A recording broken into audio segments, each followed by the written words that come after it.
السلام علیکم ورحمت الله وبرکاتو. درنو هیوادوالو، لکه څنګه چې تاسې په جریان کې یاست، په دې وروستیو شپو ورځو کې د برېښنا وضعیت غیر نورمال دی او د دې یوازینی لامل همدا دی چې د ازبکستان هیواد څخه چې کومه برېښنا کابل ته واردیږي، د هغوی د وینا پر اساس باندې چې د دوی د برېښنا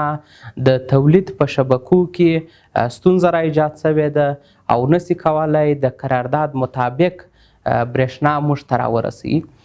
پر دغه اساس باندې د برېښنا وروستۍ پرچوۍ یوه اندازه زیاتې سوي دي. موږ ټوله هڅه دا کړې ده چې وکولی سو د برېښنا دغه پرچوۍ چې را ایجاد سوي دي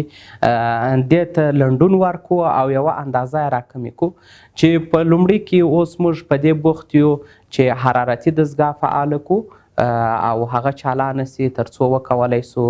استوګنیزو ساحو ته منظمه برېښنا ورسیږي. کومه وارداتي برېښنا چې ده او د داخلي تولید څخه چې اعظمي استفاده کیږي،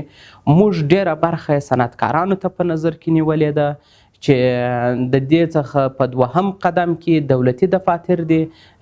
اوس مهال موږ په دې هڅه کې یو چې وکولی سو دولتي دفاترو ته هم پرچوۍ ورکړو او د صنعتکارانو سره هم په خبرو کې تر څو کومه برېښنا چې اوس مهال دوی ته موږ ورکوو په هغه کې هم یو څه کمښت راولو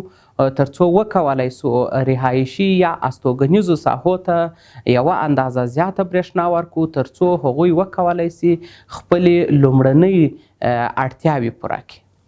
د ټولو هیوادوالو څخه مو هیله دا ده تر څو د دغه ستونزې د حل کېدو پورې راسره حوصله مند اوسي، زغم ولري او انشاءالله دغه ستونزه به ډېر ژر هواره سي.